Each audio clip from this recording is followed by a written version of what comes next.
Well, I've just been up the corner shop and I've got myself a coffee and a salad roll. I'm just sitting here in the park and it's absolutely gorgeous. We've got some blue skies and some high level clouds, and the mornings now, that dew that you get on the grass is starting to disappear and you really get that feeling that summer's on its way. So it's just beautiful sitting here in the park.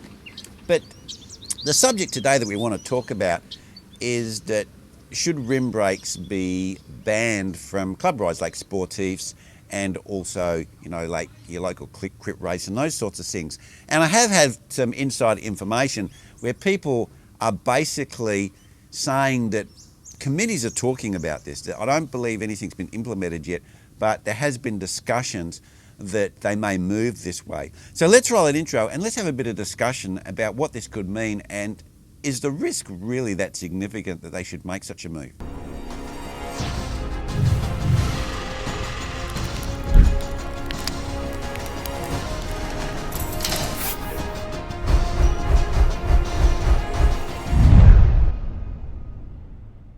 Yeah, this coffee is beautiful from the local shop.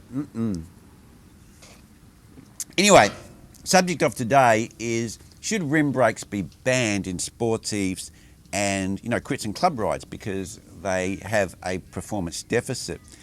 Okay, so let's just look at it, in a really logical type of situation. Now, you could really argue, and even me, I'm a rim brake advocate, you could argue that in specific weather conditions, if it was really hammering down with rain, there was a lot of contamination on the ground and that was being flicked up onto the brake surface, then the rim brakes could be impaired somewhat and there could be a delay to the brake actually gripping, and a disc brake would brake straight away. Therefore, there could be a lag in the braking and that could potentially cause an accident.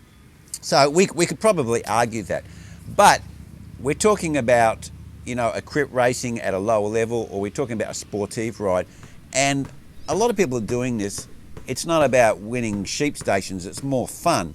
And you may actually have an older bike. It could be a Lance Armstrong replica or a Patini replica, or it could even be actually one of the bikes that they rode and you've paid a lot of money for it and you want to come along with your friends and you want to ride it in that group ride or in that sportive.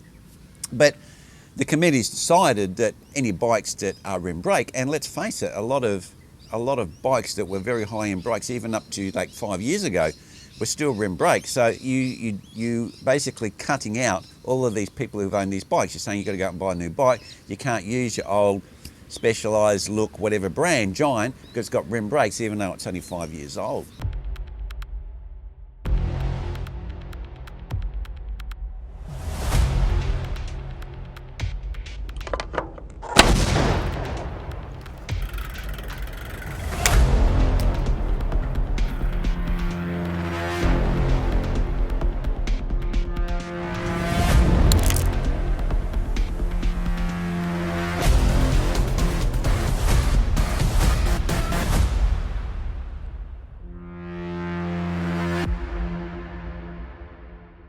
So let's look at this in a really logical type of viewpoint, not about like how we feel. Like we feel that, rim brakes, I remember when I rode rim brakes 10 years ago and those cork brakes were hopeless and they shouldn't be using them in these group rides, they're dangerous.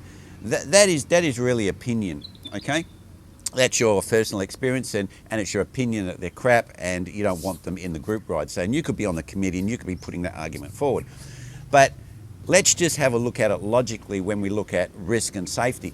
Now, first of all, you look at the severity and then you look at the consequence. And generally what you do is you go, how often are these type of accidents happening? So, is it happening one in 1 year, one in 5 years, one in 10 years, whatever, an accident of that type. And then you go, what's the consequences? The consequence is I've got a paper cut, or is it that, someone was put in hospital and they almost died, or they did die, or we had a fatality. So then you look at that.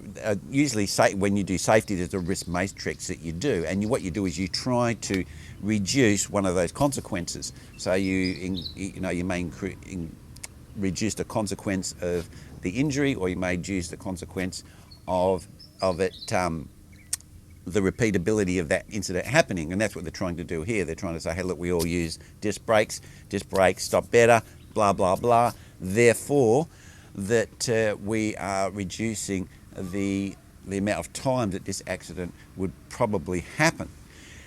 Now, when we look at vehicles and you're doing your research into vehicles, and we can look at cars, we can use cars as an example, and we have a lot of safety features on cars.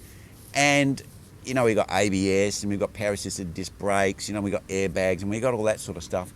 And to be really honest, airbags are probably the one thing that they've put on cars, and also the crumple zones of the cars, that have really saved lives.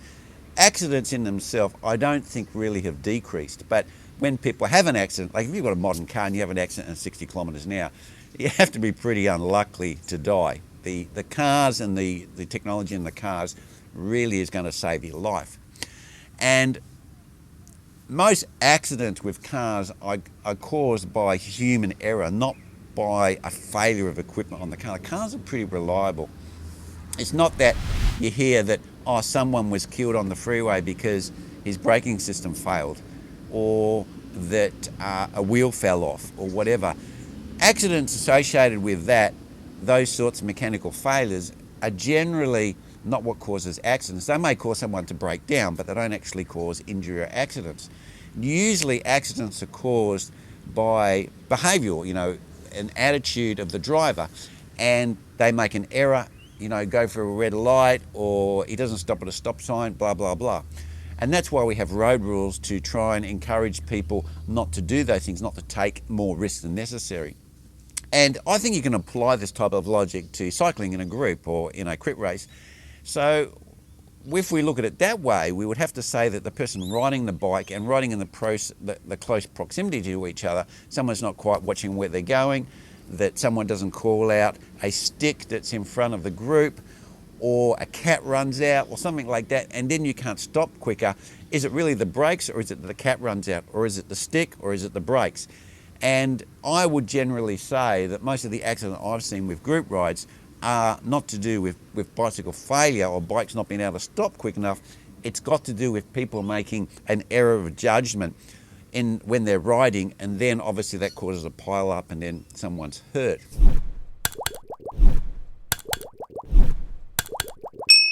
So in conclusion, what we have is we have two sides of the argument. We have the argument that we want to reduce the amount of times this accident could happen, and we want to do that by basically banning rim brakes. So if an accident was caused by rim brakes, say every year, then we will limit that accident from happening due to difference in braking, and we would actually eliminate it completely. So you may have an accident once a year. And the consequence usually of an accident, people aren't usually killed when we have these bicycle accidents. They might injure, you might break a collarbone, or you break an arm or something like that. So people aren't dying in general from these sorts of accidents. It's extremely rare. And then on the other side of the fence, you have people saying, hey, look, you know, I've got an older bike, it's in perfect condition. To me, it's more of a hobby. I don't want to invest a lot of money, or I just like to go on sportives where they have these ones that ride through the wineries and things like that in the summer months. And I don't really want to go out and buy a new bike. But I want to be involved in these community events with the club.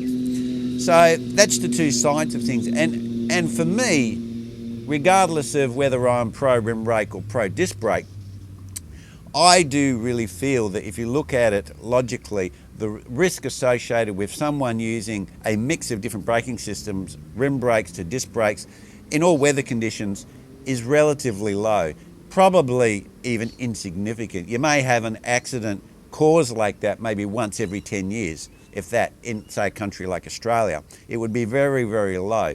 So the risk associated with that would be significantly lower than us getting into our car and driving down the shops. So I think that even though we like to use our perception to question these things and go, hey, look, that technology is not as good as this technology, generally accidents are caused by inattention or human errors. So I don't really think that their argument's very strong. Now, of course, if people on the committee all agree and they put that through, that's what we have to live with. But I think that the argument they're putting forward is pretty weak. Well, anyway, guys, you leave your comments down below. What do you think about this? Do you think that as technology gets better, inferior technology in bicycles should be basically banned? Should they say that, hey, look, you know, that brake had centre pull brakes, Campanello centre pull brakes from years ago. You can't ride that in our group ride. That's dangerous. Do we want to really take that approach, or should we say, hey, look, let's be inclusive and allow people to ride all different types of bikes? As long as they have the basic things like drop handlebars, you haven't got triathlon bars on there so you can reach your brakes and all that sort of thing. But apart from those sorts of obvious things, you can come along with your bike and you can be included in our group ride, and we can have an inclusive type of community. Well, that's where I'm going to leave it, guys, and I will catch you next vid. Cheers.